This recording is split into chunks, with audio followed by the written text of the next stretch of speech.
امام جعفر صادق رضی اللہ تعالیٰ عنہ وارضاہ یہ حضرت علی کے بیٹے بھی ہیں اور حضرت ابو بکر کے بیٹے بھی ہیں۔ سب سے پہلی بات یہ سنی ہے کہ جب ایران فتح ہوا نا تو ایران کی حکومت جب ٹوٹی، یہ بڑی بنیادی بات ہے، اس کو یاد رکھیں، اس میں 3 بہنیں جو شہزادیاں تھیں، کتنی؟ 3 بہنیں تھیں جو شاہ ایران کی بیٹی تھی، اور تینوں بہنیں تھیں، وہ تینوں قید ہو کر مدینے آئیں۔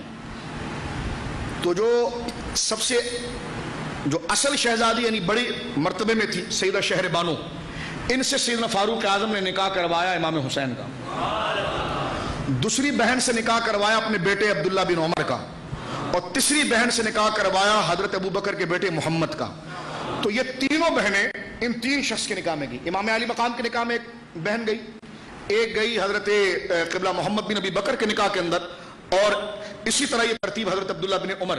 حضرت عبداللہ بن عمر کے نکاح میں جو خاتون گئی ان کے بطن سے پیدا ہوئے سالم، اور یہ بہت بڑے محدث ہیں، محمد بن ابی بکر کے نکاح میں جو آئی ہیں ان سے پیدا ہوئے قاسم، اور قاسم کون ہے؟ امام جعفر صادق کا نانا ہے، امام جعفر صادق کے سگے نانا قاسم، مدینے کے سب سے بڑے مفتی۔ بہن سے کون پیدا ہوا ہے جو امام علی مقام سے نکاح ہوا؟ امام زین العابدین۔ امام زین العابدین، حضرت سالم اور حضرت قاسم، یہ تینوں آپس میں خالہ زاد بھائی ہیں۔ خالہ زاد بولیے۔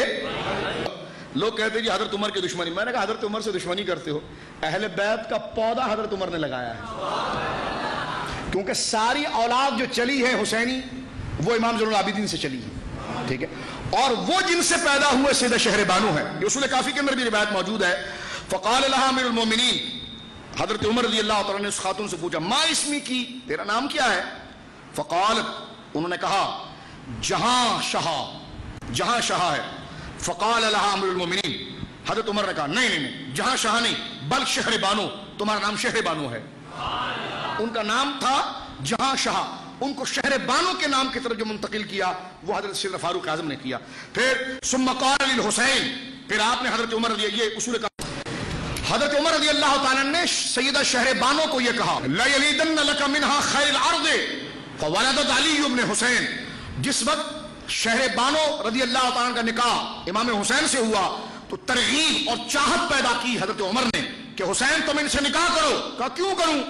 کہا اس لیے کہ میں عمر یہ کہتا ہوں لَيَلِدَنَّ لَكَ مِنْهَا خَيْرِ الْأَرْضِ، اس کے بطن سے تیرا ایک ایسا بیٹا پیدا ہوگا کہ دنیا بھر کے پائے کے متقی اس کا مقابلہ نہیں کر سکیں گے۔ فولدت علی ابن حسین، اور ان کے بطن مبارک سے علی بن حسین یعنی امام زین العابدین پیدا ہوئے، اور یہ حضرت عمر کا علم ہے۔ دیکھیے اور کرو تو اب محمد بن ابی بکر ہیں، انہوں نے اپنے بیٹے کے لیے رشتہ مانگا، بلکہ اپنی باقاعدہ اور باضابطہ اس بات کو ذکر کیا کہ قاسم کا نکاح کسی اعلیٰ خاندان کے اندر ہو اور بات ہو، تو یہ چل کر گئے اور اپنے بڑے بھائی سے عبد الرحمن بن ابی بکر سے یہ کہا کہ تم اپنی بیٹی جو ہے وہ میرے بیٹے کے نکاح میں دے دو۔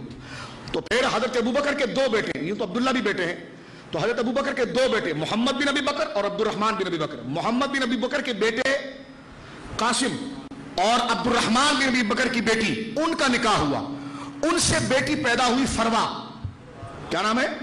فروا، اور فروا کا رشتہ امام زین العابدین نے اپنے بیٹے امام باقر کے لیے مانگا، بولو سبحان اللہ۔ فروا کا نکاح ہوا امام باقر سے، اور ان کے بطن سے پیدا ہوئے امام جعفر صادق۔ آپ سمجھ گئے آپ؟ تو اس لیے حضرت امام جعفر کہتے تھے میں علی سے 1 دفعہ پیدا ہوا اور اپنے نانا ابو بکر سے 2 دفعہ پیدا ہوا، اپنے نانا ابو بکر سے 2 دفعہ پیدا ہوا، اس لیے کہ آپ کے نانا بھی ابو بکر کے بیٹے، آپ کی نانی بھی ابو بکر کی بیٹی، کیونکہ جب ان دونوں چچزادوں میں شادی ہوئی تو فروا پیدا ہوئی، اور فروا کا رشتہ مانگا امام زین العابدین نے اپنے بڑے بیٹے امام باقر کے لیے، اور ان کے بطن سے پیدا ہوئے حضرت امام جعفر صادق۔ تو پھڈا کہاں تھا ابو بکر کے ساتھ؟